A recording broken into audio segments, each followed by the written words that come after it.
Censor board certificate ఎందుకు ఇచ్చిందనే question raise చేయొచ్చు, తప్పలేదు. ఇలా హింసను ప్రేరేపించే డైలాగులు సినిమాలో కూడా అనుమతించకూడదు, నిజమే అది, దాంట్లో ఏం తప్పలేదు. సెన్సార్ బోర్డు ఎందుకు అనుమతించింది అన్నది ఒక అంశం. దానికి సెన్సార్ బోర్డు అనుమతించిన ప్రతి పనిని నేను డిస్ప్లే చేసుకుంటా అంటే యాక్సెప్టబులా? ఒక ఘోరమైన అత్యాచారాన్ని సినిమాలో చూపెడతారు. సో ఘోరమైన అత్యాచారాలు పోస్టర్లు వేసి ప్రతి వీధిన ప్రదర్శించుదామా? అది యాక్సెప్టబులా? సో ఒక హత్య జరిగే సీన్ ఉంటుంది, ఒక కత్తితో ఒక విలన్ను హీరో పొడుస్తారు, లేదా హీరో విలనో పొడుస్తారు, రక్తం ఇలా కారిపోతూ ఉంటుంది. సినిమాలో అది ఆ విజువల్ ఉంటుంది.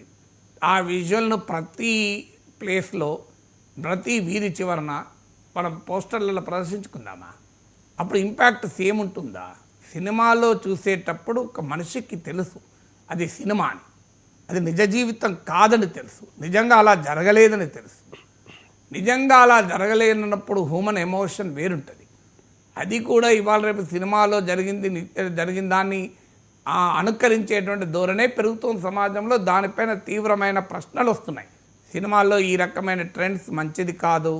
ఇప్పుడు ఈవెన్ మీకు అల్లు అర్జున్ పుష్ప సినిమాలో ఇదే డైలాగ్ ఉన్న సినిమాపై కూడా స్మగ్లర్లను హీరోగా చేయొచ్చు, అడవుల్ని ఒకప్పుడు కాపాడే వాళ్ళని హీరోలుగా చూపెట్టేవాళ్ళు, ఇప్పుడు అడవుల్లో స్మగ్లింగ్ చేసేవాళ్ళు హీరోలుగా చూపెడుతున్నారని చెప్పి పవన్ కళ్యాణ్ కూడా మాట్లాడిన సందర్భం ఉంది. అందువల్ల సినిమాల్లోనే దీనిపైన క్వశ్చన్స్ వస్తున్నాయి. Still cinema is cinema, that is not the reality. So cinema వేరు, నిజ జీవితం వేరు కదా. అందువల్ల సినిమాలో అనుమతించిన సెన్సార్ బోర్డు నిజ జీవితంలో కూడా దాన్ని అనుమతిస్తుంది అంటే యాక్సెప్ట్ చేస్తామా? సో దాన్ని ఎంకరేజ్ చేస్తామా? ఇప్పుడు సినిమాలో ఇప్పుడు ఉదాహరణకు సతీ సహగమనం అనేది ఒక సినిమాలో చూపెట్టారు అనుకుందాం. ఎందుకంటే ఆ సినిమాలో సతీ సహగమనం అనే సన్నివేశం చూపెట్టారు. ప్రాచీన కాలంలో ఇలాంటి దురాచారం ఉండేది. సో దాన్ని మనం అన్ని వీడియోలలో ప్రదర్శించుకుందాం ఆ సతీ సహగమన విజువల్స్ను. సో అందువల్ల సినిమాలో చూపెట్టడము నిజ జీవితంలో చూపెట్టడం ఒకటి కాదు.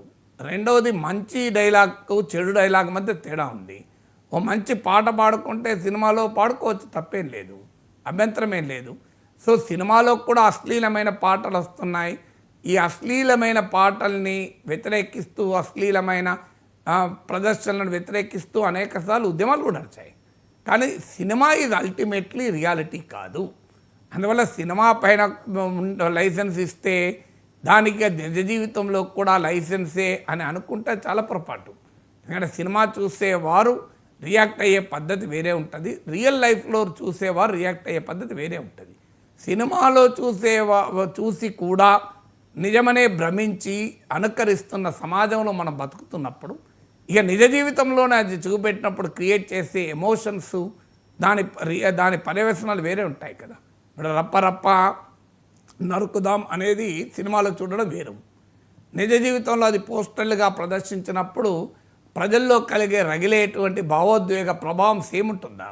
లెట్ సమ్ సైకాలజిస్ట్ టెల్, సినిమాలో చూసినప్పుడు ఆ డైలాగు ఏ రకమైన భావన కలుగుతుంది, నిజ జీవితంలో అది చూసినప్పుడు ఏ రకమైన భావన కలుగుతుంది? రెండూ సమానమే అని నేను అనుకోను. నిజ జీవితంలో చూసినప్పుడు దాని ప్రభావం చాలా ఎక్కువగా ఉంటుంది. అందువల్ల రియాలిటీ సినిమా వెండితెరనే కదా. అందువల్ల వెండితెరలో చూపెట్టిందంతా నేను రియాలిటీలో చూపెట్టేస్తాను, రియాలిటీలో అలాంటివి చూపెడతానంటే అది యాక్సెప్ట్ చేయరు కదా. సో అందువల్ల ఇలాంటివి మీకు సమాజంలో వైలెన్స్ను ప్రేరేపించి సమాజంలో ఒక అనారోగ్యకరమైన ధోరణులను ప్రేరేపించడం అనేది ఎప్పుడు కూడా కరెక్ట్ కాదు.